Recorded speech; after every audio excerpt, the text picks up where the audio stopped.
Bienvenue sur l'Entre-deux de Vivessence, un podcast pour ouvrir le champ des possibles. Pour plus d'informations me concernant, vous pouvez vous référer à la description ou en fin d'écoute. Belle écoute.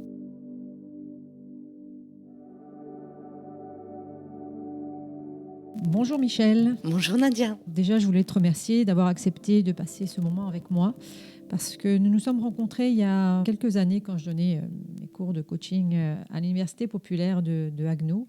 Et ton histoire de vie m'a interpellée. Et je trouve que voilà, c'est important que tu puisses le partager avec, déjà avec moi et puis peut-être aussi avec d'autres personnes. Je voudrais un petit peu que tu commences à m'expliquer comment s'est passé un petit peu ton parcours de vie, notamment avec la rencontre de ton mari qui est défunt aujourd'hui. Alors, tout ça s'est révélé après son décès. Puisque la vie après la mort, je ne me suis jamais vraiment posé la question. Et quand mon compagnon est décédé, je l'ai vu dans la maison. Des perceptions, tu n'en avais aucune avant son décès? Alors, j'en avais 6, mais je ne m'en suis pas préoccupée puisque je me suis dit que c'était mon imagination. Mais là aussi, après le décès, vu que ces choses-là se sont révélées à moi, j'y ai repensé, j'y ai ressongé, et tout ça m'est revenu comme c'était clair comme de l'eau de roche. Quand ma maman est décédée, 8 ans avant, je me suis réveillée en pleine nuit et j'avais mes mains qui étaient toutes bleues et lumineuses. Je n'en ai parlé à personne parce que je me suis dit c'est le fruit de mon imagination, bien que j'ai fait les 100 pas dans la maison et j'ai secoué mes mains pour enlever cette lumière bleue, et puis je n'ai osé en parler à personne de peur qu'on me prenne un peu pour une folle, tout simplement. Et donc, qu'est-ce qui s'est passé avec le départ de ton mari? Alors, avec le départ de mon mari, on était un peu en état de choc puisque le départ était assez choquant. Est-ce que tu peux nous en dire un petit peu plus ou sans rentrer dans tous les détails? Oui, c'est un suicide, donc c'est moi et mes enfants qui l'avons trouvé. Donc, un grand choc traumatique pour moi et les enfants, essentiellement pour les enfants. J'avais très peur de rester dans la maison, puisque ça s'est passé dans la maison familiale. Donc, j'avais très peur de rester dans la maison parce que j'avais des sensations. Et ces sensations, je sentais, alors au début, j'avais peur des fantômes. Tout simplement, fantômes. Jusqu'au jour où de l'extérieur, j'ai vu sa silhouette derrière la fenêtre. Et là, je me suis dit, oi, est-ce que c'est le fruit de mon imagination? J'ai secoué la tête, j'ai fermé les yeux, j'ai regardé ailleurs, j'ai regardé à nouveau vers la fenêtre. Eh bien, il était là, mais dans une autre position. Donc là, j'ai dit, bon, là, il m'arrive quelque chose. Est-ce que je suis en train de tomber malade? Est-ce que je vais en parler à quelqu'un? Je ne sais pas. Ok, je suis rentrée dans la maison. La peur au ventre, forcément, puisque j'avais très peur. Je me suis dit, mais il est décédé, c'est pas possible qu'il soit là. C'est pas possible que je le voie. Donc, je l'ai appelé. Je suis rentrée dans la maison, je l'ai appelé. J'étais toute seule, puisque les enfants dormaient chez leur mamie à l'époque. Donc, je l'ai appelé et très vite, j'ai senti sa présence, son odeur. Là, j'ai eu très peur, je suis ressortie de la maison. Donc, je me suis dit, non, mais il faut... Donc, j'y suis retournée, puis je me suis dit, je l'ai appelé à nouveau, et j'ai senti une sensation de chaleur. Là, j'ai sombré, j'ai pleuré beaucoup, puisque je sentais sa présence. Pour moi, c'était une évidence, c'était lui qui était là. Je n'avais plus aucun doute, sauf que je me suis dit, comment je vais en parler ? Est-ce qu'il faut que j'en parle? Est-ce que je suis en train de devenir folle? Est-ce que je suis en train de tomber malade? Est-ce que j'ai tellement envie qu'il soit encore avec moi? Est-ce que c'est cette sensation-là? J'étais dans le doute. Est-ce que c'est réel? Est-ce que c'était réel? Donc, j'en ai quand même parlé assez rapidement à une collègue de travail qui m'a regardée, m'a souri, m'a dit « Oui, il est là. Je vais t'accompagner. Je vais te guider vers une kinésiologue. » Pour moi, tout ça, c'était nouveau. Je ne savais pas de quoi elle me parlait, mais j'étais hyper rassurée parce qu'elle m'a rassurée rapidement. Elle m'a dit « Tu n'es pas folle. » Parce qu'elle le percevait aussi? Comment ça Elle s'est le passé pour percevait elle? parce que quand elle est rentrée dans la maison, elle a été freinée à l'entrée. Et moi, j'ai poursuivi mon chemin pour aller vers la cuisine, puisque l'entrée, elle est à 4-5 mètres de la cuisine. Et elle me dit, Michel, je ne peux pas avancer. Nicolas m'arrête. Ah, d'accord. Donc, j'ai rejoint ma collègue. Et puis, je lui ai dit, elle fait, oui, non, apparemment, il ne veut pas trop que je... Elle fait, je sais pourquoi, parce que moi, je suis en colère contre lui. Avec ce qu'il vous a fait à toi et les enfants, je suis en colère contre lui. Il n'est pas très content que je sois là, forcément. Donc tout ceci s'est enchaîné. C'est enchaîné assez rapidement. Je dormais pas à la maison parce que j'avais toujours peur de me retrouver toute seule, parce que pour moi, il y avait encore d'autres choses Il n'y avait pas que lui, puisque j'avais des sensations de froid et d'autres choses. Et quand j'avais ces sensations de froid, très vite, l'odeur de mon défunt compagnon est revenue et cette chaleur d'enlacement qui me rassurait. Mais pendant quelques mois, on n'a pas dormi à la maison parce qu'on avait très peur. On était terrorisés, en fait. Mais la particularité, c'est que j'ai dormi chez une amie un soir. J'ai cette chaleur qui est revenue. Et c'est mon défunt compagnon qui revenait souvent me voir. Et je me sentais rassurée. J'avais un peu peur, mais je me sentais rassurée parce que ce n'était pas dans ma maison. Puisque dans la maison, il y avait tous ces mémoires de traumatiques parce qu'il n'était pas bien avant. Il était très dépressif. Il était toujours en colère contre moi. Il n'était pas très gentil avec moi avant son décès. C'est pour ça que j'avais un peu ce paradoxe. Après, je me disais, il vient aujourd'hui me rassurer alors qu'il est parti. C'était très compliqué à comprendre. Est-ce que toi, tu avais de la colère vis-à-vis de lui?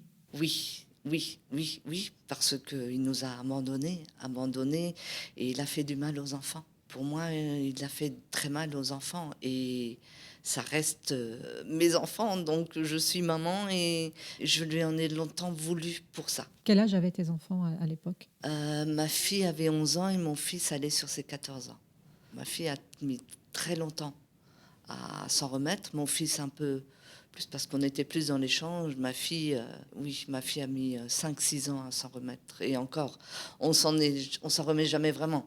Mais mon fils, je pense qu'il y a des choses qui reviennent là aujourd'hui. Il va avoir 30 ans prochainement. Il y a des choses qu'il ne comprend pas aujourd'hui. Il y a des questionnements aujourd'hui, justement, parce qu'il a envie d'être papa. Et puis donc, ces choses-là, il ne comprend pas trop. Il commence à ne pas comprendre maintenant, seulement aujourd'hui, pourquoi papa m'a abandonné. L'amour d'un papa, pourquoi? Donc, on verra à ce moment-là. Pour l'instant, je ne sais pas. Et donc, il venait te voir quand tu étais chez cet ami, et après, comment tes perceptions ont évolué vis-à-vis de tout ça? Alors, je suis allée voir une kinésiologue qui m'a dit qu'effectivement, il était là et qu'il était bien là puisqu'elle le voyait. J'étais accompagnée. J'avais pas trop envie de me défaire de lui non plus. Une partie de moi disait que c'était pas logique et normal qu'il soit avec moi, mais une autre partie de moi disait j'ai pas envie de le quitter. J'ai pas envie de le quitter. C'est déjà brutal ce qui s'est arrivé. J'ai encore ça. Je veux garder ça. Sauf qu'un jour, j'étais seule à la maison, je faisais le nettoyage dans la maison et je le ressentais. Il était là, je le voyais aussi furtivement, c'était très rapide. Et toute l'émotion qui revenait, parce que j'aimais cet homme, je l'aime toujours et je l'aimerai toujours. Et je me suis dit, là, ça va pas, il ne peut pas rester là. Il faut qu'il fasse son chemin. Il a fait un choix physique, il faut qu'il fasse le choix aussi. Et pour moi, il était important de ne pas, avec tout ce qu'on m'avait dit quand j'étais petite fille, que les gens qui se suicident vont aller en enfer, etc. Pour moi, avec l'amour que je portais à cet homme, puisqu'il est quand même le papa de mes enfants, il n'était pas possible pour moi de le laisser coincé dans je ne sais trop quoi, mais coincé. Dans cet entre-deux, en fait. Voilà, dans cet entre-deux. Et là, je me suis mise à faire un travail instinctivement.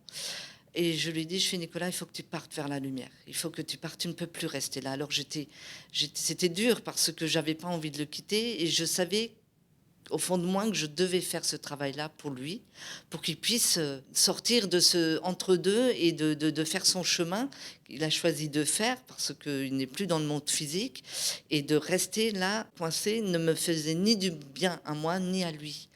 Et donc, je l'ai envoyé vers la lumière. Alors, je me suis retrouvée je ne sais pas combien de temps le travail a mis, parce que je me suis retrouvée par terre, en transe, complètement épuisée, asséchée, j'avais soif.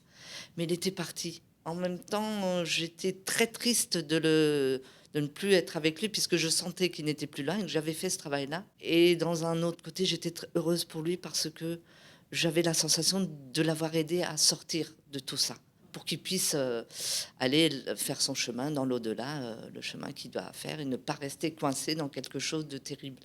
Comment tu le percevais justement quand tu sentais qu'il était encore là? Est-ce que tu le voyais comme tu me vois là, ou est-ce que tu voyais par transparence? Comment tu le percevais physiquement? Au début, je le voyais pas par transparence. À la fenêtre, quand je l'ai vu les premières fois, je le voyais physiquement comme je te vois. Par la suite, c'était plutôt des ombres et des sensations et des odeurs. Alors c'était juste une ombre qui passait et la chaleur, surtout la chaleur, c'était égal à des bouffées de chaleur, si les gens se reconnaissent. C'était ça, une forte chaleur, mais rassurante, une douceur, de l'amour, c'était merveilleux, hein, cette sensation était merveilleuse. Quand le mental ne prenait pas le dessus, quand le mental prenait dessus, c'était plutôt effrayant.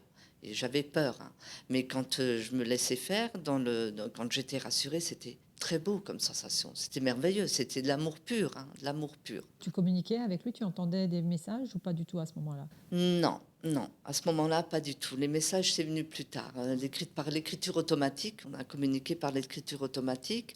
La première fois qu'il a communiqué avec moi autrement après ça, c'était quelques années, il y a 4 ans, hein, c'était donc quelques années après, une dizaine d'années après, une amie qui m'a tiré les cartes comme ça un jour. Elle m'a tiré les cartes comme ça pour m'amuser parce que j'étais curieuse. Et puis elle s'arrête, elle me fait Nicolas est là. Je me dis, pardon. Et j'ai ressenti à nouveau cette même sensation de chaleur et de douceur. Alors effectivement, l'émotion était vive, hein, parce que je fais bon, donc je l'ai salué. Il m'a salué à travers elle, il a parlé à travers elle. Et effectivement, il m'a dit qu'il était toujours là, qu'il veillait toujours sur moi et les enfants, et qu'il me demandait pardon. Qu'est-ce que tu fais comme différence entre ton ressenti de cet instant-là et ton premier ressenti? C'est-à-dire avant que tu ne l'aides à passer. Est-ce que tu arrives à faire une différence ou c'était exactement pareil? La sensation de chaleur? Oui. Non, celle-ci était pareille. L'amour pur, ça c'est intact. C'est resté intact. Moi, psychologiquement, j'ai quand même fait pas mal de travail, hein. J'ai travaillé sur moi, j'ai fait de la kinésiologie, j'ai fait des méditations. Et puis, tout ça est un peu érangé aujourd'hui, hein, maîtrisé. Donc, j'étais plutôt heureuse de savoir qu'il est là. Et puis, de temps en temps, je l'appelle, de temps en temps, je lui parle, de temps en temps, j'ai des réponses ou pas. Parce que j'ai eu un jour, il me disait, je suis toujours là, mais j'ai un travail à faire qui me prend beaucoup de... Alors, de temps, ça me fait rire parce que le temps... mais non, aujourd'hui, je suis sereine par rapport à ça parce que je sais qu'il y a il y a quelque chose entre nous, il y a un lien, le lien de l'amour, hein, je pense qu'il ne sera jamais coupé. Et donc, peu importe où il est, peu importe, moi je suis là, peu importe où il est, mais je sais qu'il veille sur moi. J'ai cette intime conviction et j'en suis sûre.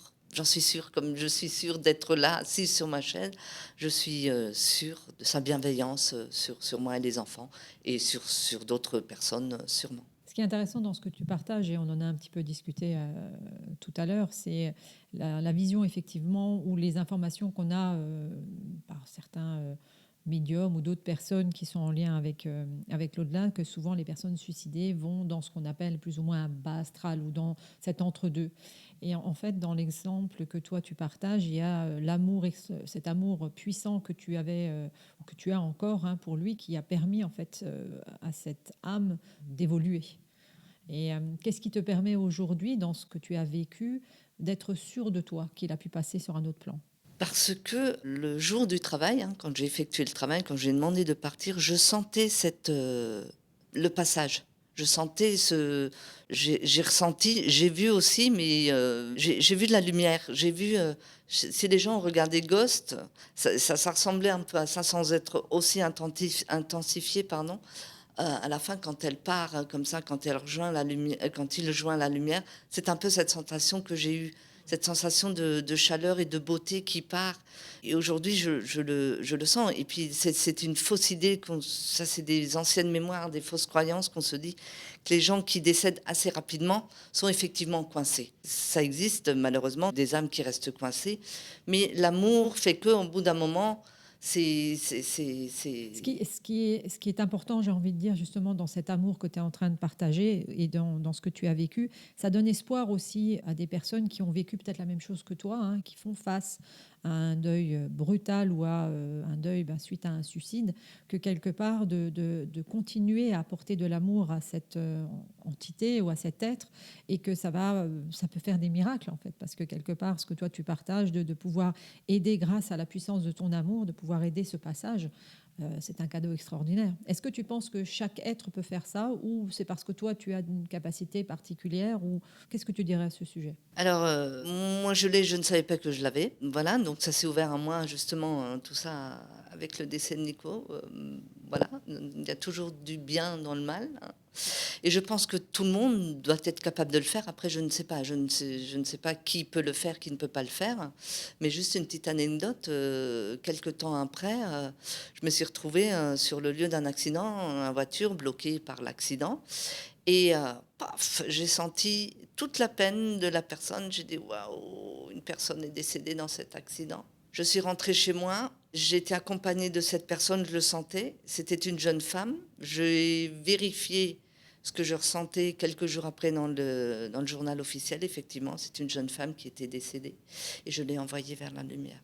Je l'ai fait instinctivement. Ce qui fait que quelque part, depuis, alors peut-être que c'est effectivement quelque chose qui était déjà latent en toi, hein, puisque tu racontais l'histoire du décès, enfin les ressentis que tu avais la nuit avec le décès de ta maman, et que c'est un phénomène, on va appeler ça un phénomène, même si c'est pas forcément le bon mot, qui s'est amplifié avec le départ brutal aussi, ce choc brutal du départ de ton mari, qui fait que ça t'a réouvert toutes tes perceptions, la possibilité aussi d'accompagner certains défunts vers un autre plan. C'est à peu près ça, c'est bien résumé. Oui, tout à fait, tout à fait. Oui, oui. D'ailleurs, j'ai vu plusieurs personnes qui étaient un peu dans le monde de l'ésotérisme, etc., qui m'ont dit que c'était un peu mon travail quelque part, et je le ressentais comme ça. Et puis effectivement, si je le fais avec, je dirais avec plaisir, voilà, si je peux aider, évidemment que je le fais. Et puis oui, effectivement, ce choc avec mon expérience personnelle m'a ouvert à tout ça. Donc c'est quelque chose que je pense que c'est un petit peu mon chemin. Et heureusement qu'il y a des gens comme moi qui sont là pour faire ça, parce que c'est beau de le faire. Ça reste très beau de le faire. Moi, je le fais avec amour et avec gratitude, parce que merci si je peux faire ça. Oui, c'est des cadeaux, cette possibilité-là. On l'avait vécu d'ailleurs à un moment donné ensemble aussi, où dans la période actuelle, ben, on s'est rendu compte qu'il y avait, on appelait ça un essaim en fait, d'âmes qui avaient besoin d'un petit coup de pouce. Et on a vécu ce moment ensemble, et c'est vrai que c'était très intense, et de ressentir aussi cette gratitude d'âmes qui passent de l'autre côté, ou d'entités qui passent de l'autre côté, c'est un cadeau extraordinaire et un ressenti extraordinaire.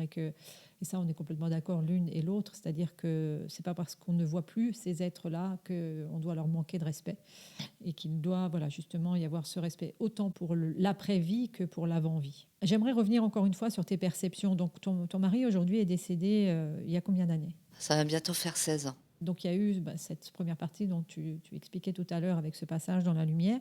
Comment ça s'est passé après? Donc est-ce qu'il y avait un moment de nombreuses années où il n'y avait plus rien, ou tout a continué en lien avec lui pendant toutes ces années? Alors, plus rien, je ne dirais pas plus rien, mais effectivement, ça s'est estompé.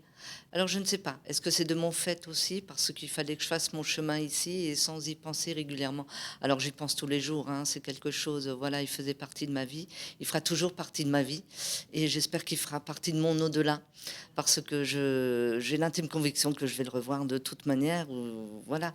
Mais effectivement, ça c'est. Alors, parfois, j'y parle, parfois, j'ai besoin qu'il soit là. Donc, soit par l'écriture automatique, soit je lui parle tout simplement. Parfois, j'ai des messages, mais sur des plans tout à fait autres que... parfois, c'est juste par un objet ou par une scène que je vois dans la rue où j'ai la réponse. Je dis, ah, Nico, c'est toi, c'est suite à ma question. Alors, c'est très... Je suis moins en demande, même si aujourd'hui, là, justement, oui, il me manque beaucoup, hein, on en a échangé tout à l'heure. Aujourd'hui, oui, j'ai besoin. Je pense que je vais voir si je peux communiquer avec lui prochainement, parce que j'ai vraiment besoin de lui. J'étais un peu en colère parce que je me sens un peu dans tout ce qui se passe aujourd'hui aussi, avec toute cette crise sanitaire, etc., tout ce qui entoure tout ça. J'aimerais beaucoup qu'il soit là, parce que je sais que lui, il aurait trouvé les mots et la force, et je pense que il est temps que je me remette un peu en contact avec lui. C'est plus peut-être moi qui me mets pas trop en contact avec lui et qui m'isole un peu. Mais non, je pense que il faut que, oui, je vais reprendre un peu contact avec lui, parce que j'en ai besoin. Qu'est-ce qui a fait qu'à un moment donné, justement, tu as établi la communication à travers l'écriture automatique? Est-ce qu'après son décès, tu as fait des recherches sur la vie après la mort? Est-ce que tu t'es renseigné par rapport à tout ça, ou bien c'était déjà intuitivement en toi? Ce n'était pas du tout intuitivement, moi. J'ai rencontré une personne qui avait des dons, qui m'a regardé et puis qui m'a dit, vous pratiquer l'écriture automatique. Je dis pardon. Il me fait l'écriture automatique, c'est pour vous. Ah bon. Et puis bon, donc c'est parti de là en fait. Hein. Ça, c'était il y a 3 ou 4 ans. Hein. Donc Ouais, oui, donc c'est oui, oui, récent, c'est oui, oui, récent. c'est assez récent. C'est juste un peu avant que les cours avec toi, Nadia. Et donc, j'ai commencé à pratiquer, puis j'ai posé des questions. Alors, j'avais un doute entre mon mental et entre ce qui passait. J'ai commencé, oui, alors du coup, j'ai eu ma maman, j'ai eu mon papa, j'ai eu ma grand-mère, mon compagnon, hein, mon défunt compagnon.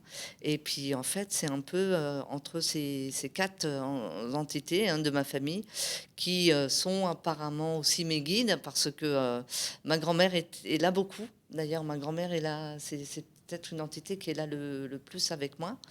Et tantôt, je pose des questions et l'écriture est différente hein, des 4. Hein. Quand c'est Nicolas, c'est très rapide parce que c'est quelqu'un qui était très spin. Donc, c'est très rapide. Je lui dis toujours, il fait, je l'entends me dire de temps en temps, il fait, bah oui, écris plus vite. Voilà. Quand c'est ma maman, c'est beaucoup plus doux. Quand c'est ma grand-mère, c'est en allemand. Donc, c'est un peu compliqué. Et quand c'est mon papa est beaucoup plus dans la communication mentale, très peu dans l'écriture. Mais voilà. Mais c'est drôle et je n'en parle pas à beaucoup de monde parce que voilà, mais c'est. Et tu sens qu'on prend en fait, donc là, normalement il y a cette fameuse différence, et on peut en faire une entre l'écriture inspirée et l'écriture automatique, où l'écriture automatique, c'est vraiment l'énergie de l'entité qui va prendre l'énergie de ta main, ou enfin se superposer à l'énergie de ta main pour écrire. Est-ce que tu le sens, toi, physiquement, ça? Oui, oui, tout à fait, oui, parce que je tiens pas non plus le stylo de la même manière. Hein. C'est différent. Parfois, j'ai la main courbée. Il y a d'autres informations aussi parfois qui sont des mauvaises énergies qui se passent aussi. Donc, je le sens aussi. Et là, ça me fait très mal et c'est incohérent avec ma question ou incohérent avec. Parfois, je laisse juste faire les choses. Donc, je stoppe tout de suite parce que quelque part, je ressens que ce n'est pas bon. Donc, j'arrête là.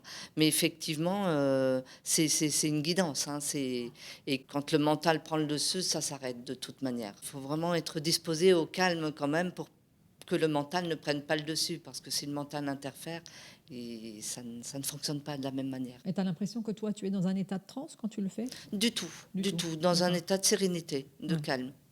Pas d'accord. de transe, du tout. Donc il y a 3-4 ans, hein, tu disais à peu près hein, que ces écritures-là ont commencé. Est-ce que ça a été toujours des questions du quotidien, ou à un moment donné, tu es allé plus loin pour creuser, par exemple, avoir des informations sur la situation actuelle, ou si ça a été surtout lié à ton quotidien, à toi et aux enfants? Alors, oui, sur le quotidien de moi et les enfants, c'est par là que j'ai commencé au départ. Et là, dernièrement, ça date, c'était début crise sanitaire, où j'avais posé la question. Et les réponses étaient très floues. Et c'était dans le sens garde la foi, n'aie pas peur, nous sommes là, mais ça s'arrêtait là. J'ai pas eu d'informations autres que de me rassurer. J'ai essayé de savoir d'où ça vient. Si j'ai juste eu, quand c'était mon compagnon, il me disait, c'est tout ce que je t'ai déjà dit, c'est en train d'arriver là, maintenant. Oui, Mais parce que garde la foi. et tu me disais justement, hein, pardon de te couper, que lui, avant son décès, avait déjà apparemment des connaissances sur ce futur qu'on est en train de vivre nous aujourd'hui. Tout à fait, tout à fait. Quand je pense à tout ce qu'il me disait à l'époque, que je trouvais que c'était un très loufoque, est en train d'arriver. Pour le peu que je me souvienne, il me disait un jour, on nous mettra quelque chose sous la peau pour nous dire, pour mieux nous diriger.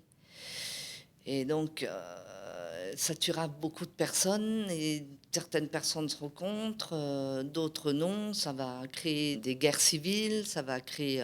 Il y aura également beaucoup de catastrophes naturelles parce qu'on va changer. Je trouve pas mes mots. On va changer aussi le cours on va créer des orages, on va créer des Des catastrophes naturelles. manipulations sur le Voilà, des climat. manipulations sur l'effet climatique. Et tout ça, est calculé, contrôlé, n'est pas naturel. Donc tout ça est en train d'arriver aujourd'hui. Donc c'est un peu effrayant quand même. Hein. Et puis il cherchait ça dans des livres, ou est-ce qu'il était guidé, je ne sais pas. hein, je ne sais pas, parce que quand il en parlait, il était, par contre, lui, pas en transe, mais il était différent. Il était différent, son regard n'était pas le même. Il était très nerveux quand il en parlait. Il était un peu oui, une espèce de transe, une mini-transe, où parfois je me disais, ça va pas, tu ne vas pas bien, calme-toi. Il fait, non, mais tu te rends compte, ça va arriver, parce que regarde, il y a ça, ça, ça. Et j'ai repensé à tout ça en 2020, hein, quand on nous a dit que voilà, il fallait rester confiné. Donc tout ça est venu à moi, mais d'un trait, d'un trait. Et c'est là où j'ai posé la question, où par l'écriture automatique, j'ai dit, Nico, est-ce que c'est vraiment ce qui va se passer aujourd'hui? Il fait oui, ça met encore un peu de temps, mais c'est là. Mais aie confiance et la foi. Voilà. Au moins d'un côté, j'ai envie de dire, cette reliance avec on va appeler ça l'au-delà, hein, te permet aussi justement de garder la foi et d'avoir confiance, même si cette solitude doit être compliquée aussi, hein, à certains moments, on en parlait tout à l'heure. Et puis parce que aussi, peut-être les réponses ne sont pas tout à fait claires. Nous, en tant notre partie incarnée, voudrait savoir quand les choses vont se passer, comment. Et puis là, en fait, il n'y a aucune information. D'après toi, qu'est-ce qui fait que les informations ne sont pas plus claires à ce sujet-là? Alors, est-ce qu'il y a des interférences autres? Est-ce qu'on nous empêche de communiquer ou de passer l'information? Je ne sais pas. C'est un peu flou pour moi, mais j'ai envie de creuser quand même. J'ai envie de creuser. Je vais plus pratiquer l'écriture automatique et je vais demander les entités qui sont autour de moi, et essentiellement Nicolas ou autres, hein, ou peut-être faire un travail ensemble. Mais c'est vrai, je pense qu'on a le droit de savoir pour pouvoir appréhender et pour pouvoir aider peut-être. Oui, surtout ça. Et puis aussi rassurer, hein, parce que quelque part, avec ce qu'on entend, tout fait un peu froid dans le dos. Et surtout que quelque part, il t'avait prévenu, enfin, il t'en avait déjà parlé il y a 15, 16 ans de cela. Donc c'était déjà dans les rouages. Et aujourd'hui, on le vit vraiment. D'un côté, c'est terrifiant. Et d'un autre côté, le fait de savoir que tu es soutenu ou qu'il est là, c'est rassurant. Oui, oui, alors ça rassure par moments, d'autres non, puisque comme tu le disais à juste raison, cette solitude, et puis on essaye de nous isoler aussi, hein, donc ça marche ou pas, hein, parce que ça marchera si on a envie que ça marche.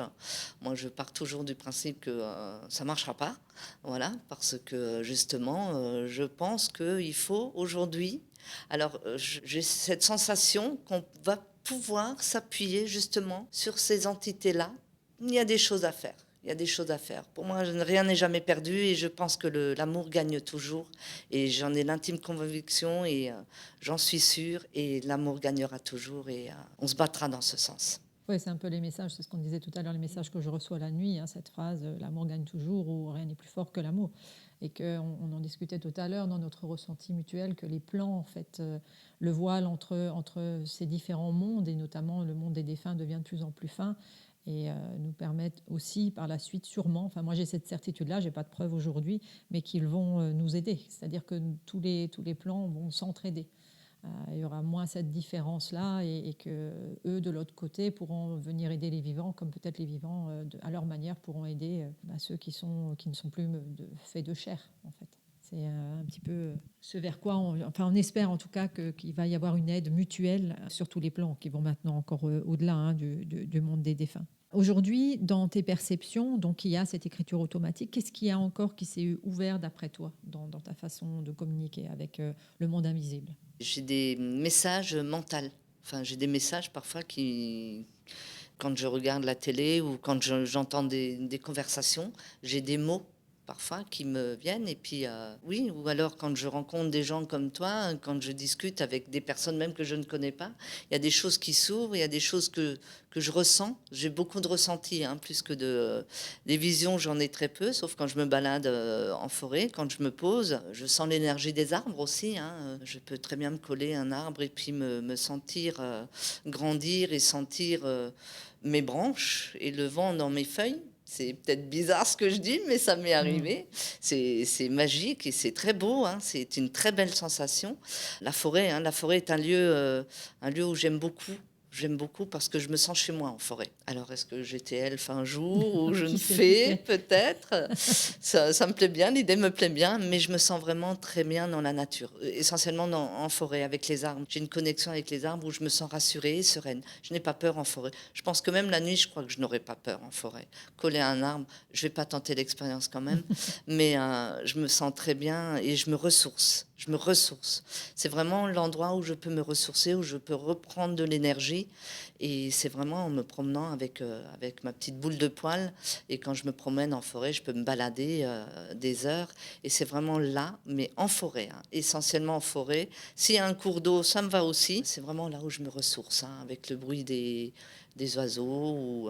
C'est vraiment l'endroit où je me remplis d'énergie positive. Tu disais justement tout à l'heure que avec ce qui se passe actuellement et cette densité plombante, la reliance était plus difficile.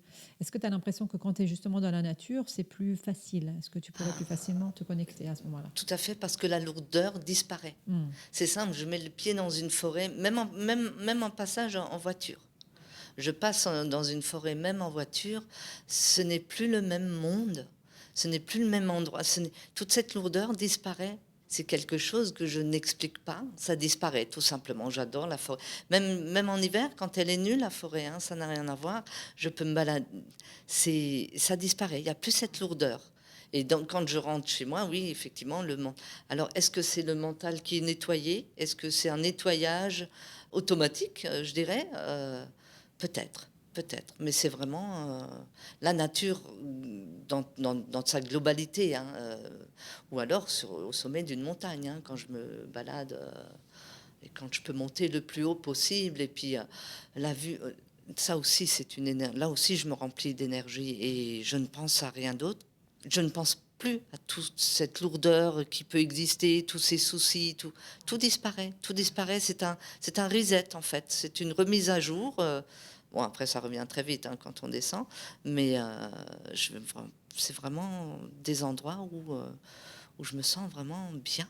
Ouais, où tu as l'impression aussi d'être connecté à quelque chose de bien plus grand, en fait, Tout à puisque tu fait. parlais Où je peux des... méditer Ouais. facilement, où ça fonctionne très vite et très bien. Aujourd'hui, avec ce que tu viens de partager, qu'est-ce que tu aurais envie de donner comme conseil à des personnes qui ont peut-être vécu ce que toi tu as vécu?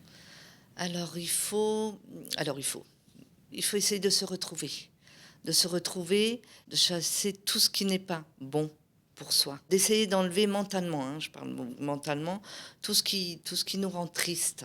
Il faut vraiment rechercher les petits moments de bonheur. Un petit oiseau qui se pose sur une branche, une fleur qui est en train d'éclore, un petit hérisson que vous... N'importe quoi. N'importe quoi. Il faut vraiment se dire que ce qui nous arrive, ce n'est rien. Enfin, ce n'est rien.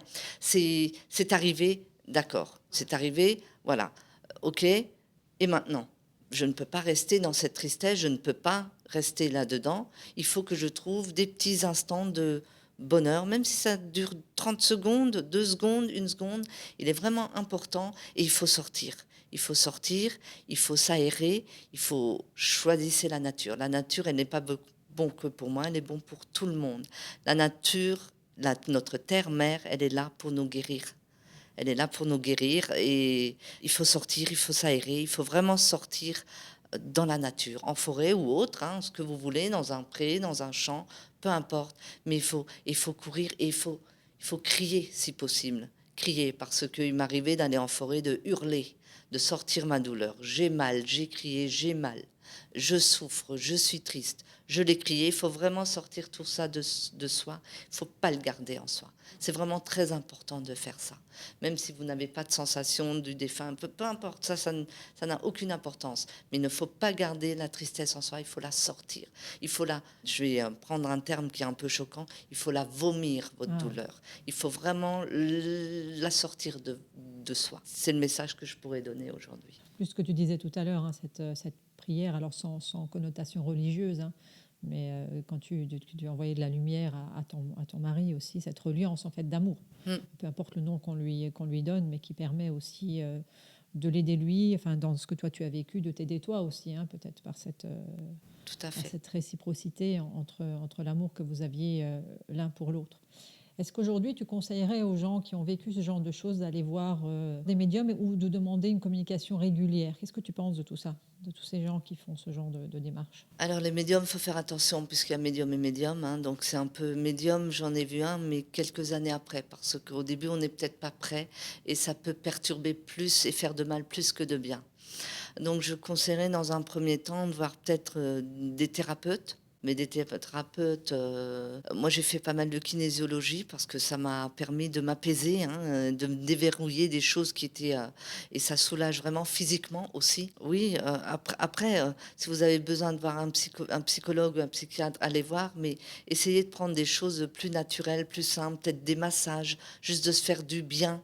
Juste de se faire du bien, hein, juste de se faire du bien physiquement, parce que on est tellement crispé quand on est face au décès, quel qu'il soit. Il faut se faire du bien, il faut se détendre, des bains avec des huiles essentielles, se faire masser. Il faut se faire du bien physiquement.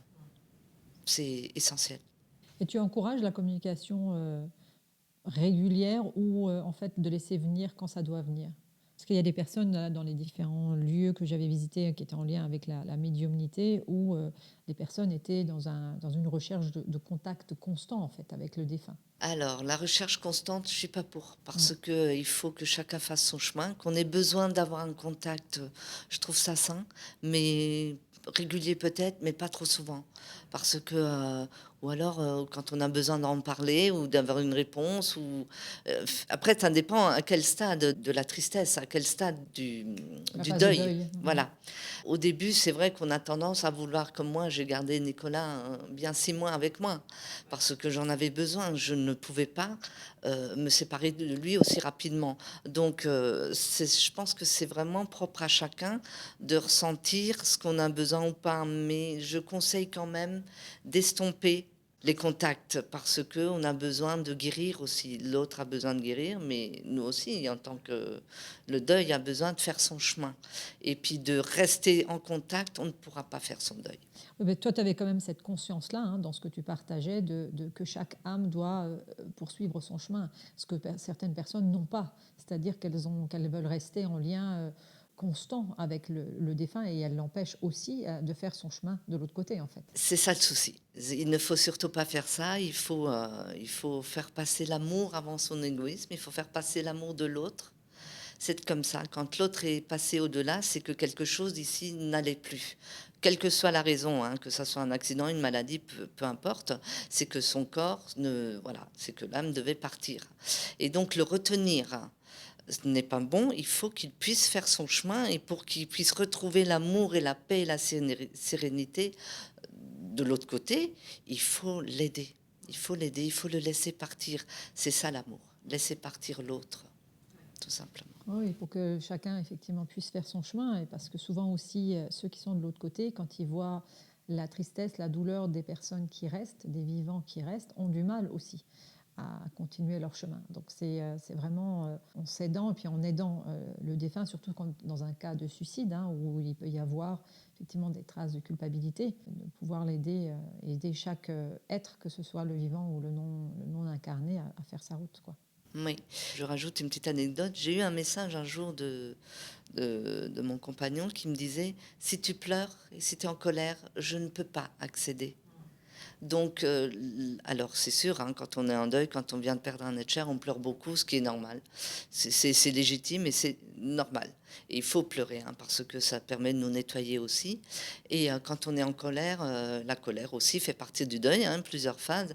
Mais c'est vrai que quand on veut communiquer, lui en tant que de l'autre côté, qui m'a dit, si tu pleures beaucoup et si tu es en colère, je n'accepte pas, on ne peut pas communiquer.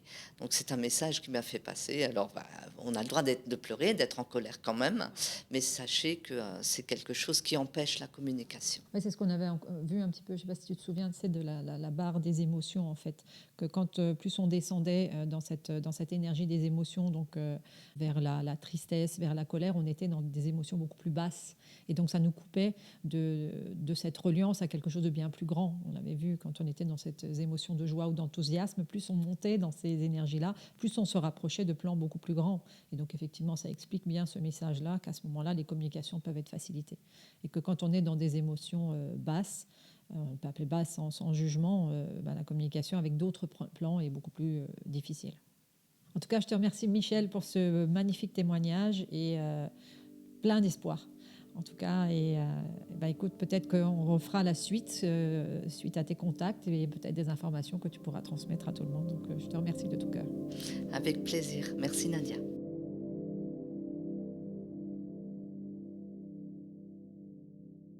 Merci d'avoir écouté cet épisode. Pour plus d'informations me concernant, vous pouvez aller visiter mon site www.vivessence.fr. N'hésitez pas à partager, me laisser vos commentaires et je vous retrouve tout bientôt pour un nouvel épisode.